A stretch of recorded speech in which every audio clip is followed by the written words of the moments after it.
میرے عزیز اپنوں نے تو غلطی کرنی ہے، معاف کس کو کرنا ہے؟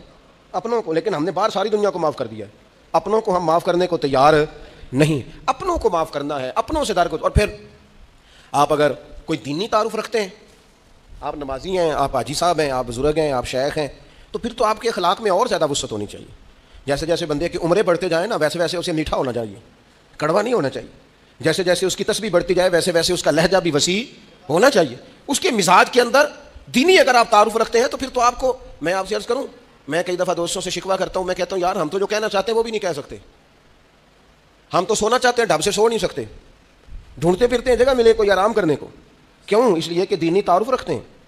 آپ نے وہ دعویٰ نہیں کرنا تھا یہاں تے چٹی چادر لا دینا کڑیے تے پین فقیراں دی لوئی، چٹی چادر تے پھر داغ لگیندا ہی تے لوئی نو داغ نہ کوئی. جب آپ کا دعویٰ ہے کہ ہم نے کام کرنا ہے اور بڑی اوپر والی سطح پہ کرنا ہے تو پھر آپ آرام ڈھونڈتے پھریں، پھر آپ قرار ڈھونڈتے پھریں. تو یہ تو دو باتیں ہو گئی. ایک بات کرنی پڑے گی، دینی تعارف رکھنے والے آدمی نے اگر اس نے دین سکھانا ہے اپنے بچوں کو، اپنے گھر والوں کو، تو حسن اخلاق سے سکھائے گا. وہ اگر ڈنڈا پکڑ دے ہر وقت، سختی بھی کریں جہاں ضرورت ہو، لیکن اگر اس کا لہجہ ہی ہمیشہ کے لیے تلخ ہو جائے گا تو وہ کبھی بھی دین سکھانے میں کامیاب. انسان بہت سارے دینی غلطیاں کرتے ہیں.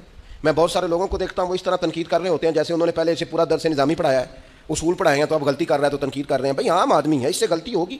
بڑی اہم بات بھی، بہت بڑا آدمی بنیادی بات سے بھی کسی وقت ناآشنا ہو سکتا ہے، لیکن آپ کے لہجے میں سختی ہے، آپ بات کرتے ہیں تو تلخ کرتے ہیں، آپ سے کوئی دینی کلام کیا جاتا ہے تو آپ سخت ہیں. دینی لوگوں کو چاہیے کہ وہ دین سکھائیں تو اس میں بہت زیادہ اخلاق کا خیال رکھیں. غلطیاں کریں گے لوگ. اگر آپ عالم ہیں اور آپ کے پاس کوئی دینی معلومات ہیں تو پھر آپ کو اس کی خوبصورتی کا بھی پتہ ہونا چاہیے. آپ نے حضرت معاویہ بن حکم رضی اللہ تعالیٰ عنہ کہتے ہیں میں نے حضور کی مسجد شریف میں نماز پڑھی تو ایک شخص کو نا چھینک آئی، یہ بھی بخاری مسلم میں موجود.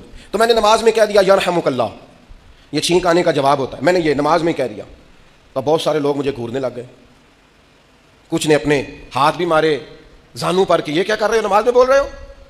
فرماتے ہیں نماز مکمل ہوئی اور یہ لفظ ہے حضرت معاویہ بن حکم رضی اللہ تعالیٰ عنہ کے، فرمانے لگے قسم اللہ کی میں نے حضور سے بہتر سمجھانے والا نہ پہلے کبھی دیکھا ہے نہ بعد میں کبھی دیکھا ہے. فرماتے ہیں نہ حضور نے مجھے مارا نہ ڈانٹا، بلکہ جس طرح ایک بچے کو گویا ٹریٹ کیا جاتا ہے، سمجھایا جاتا ہے. حضور فرمانے لگے اللہ کے بندے نماز میں کوئی اور بات نہیں کرنی چاہیے، صرف اللہ کی تسبیح پڑھنی چاہیے، اس کے اسماء کا ذکر کرنا چاہیے یا قرآن پاک پڑھنا چاہیے. نماز میں کوئی اور کلام کرنے کی اجازت نہیں ہے. ہمارے ہاں لوگ دینی مسئلہ سمجھاتے ہیں تو اتنا ان کے مزاج میں تلخی ہوتی ہے بعض اوقات، اللہ ماشاءاللہ. کچھ لوگوں کی طبیعت اتنی کرخت ہوتی ہے، بچہ نماز پڑھ رہا ہے اور حاجی صاحب اس کے ساتھ کھڑے نماز پڑھ رہے ہیں، لیکن وہ اس کو کھڑا کر رہے ہیں تو یوں کندھے سے ہلا کے تینوں آج تک نہیں پتا نماز ہے کہ یہ آپ دین سکھا رہے ہیں. یہ اخلاقی رویہ دین سکھانے کا، یہ لب و لہجہ دین سکھانے کا. قطعاً ایسا کوئی کام نہ کریں. میں تو یہ مدارس کے اساتذہ سے بھی کہتا رہتا ہوں، میں کہتا ہوں نبی پاک نے کبھی کسی کو نہیں مارا. آپ بچوں کو ڈانٹیں، کریں کچھ، لیکن وہ رویہ آپ اختیار نہ کریں جس کی دین اجازت نہیں دیتا. تو اخلاقیات میں ان چیزوں کا ضرور خیال کریں.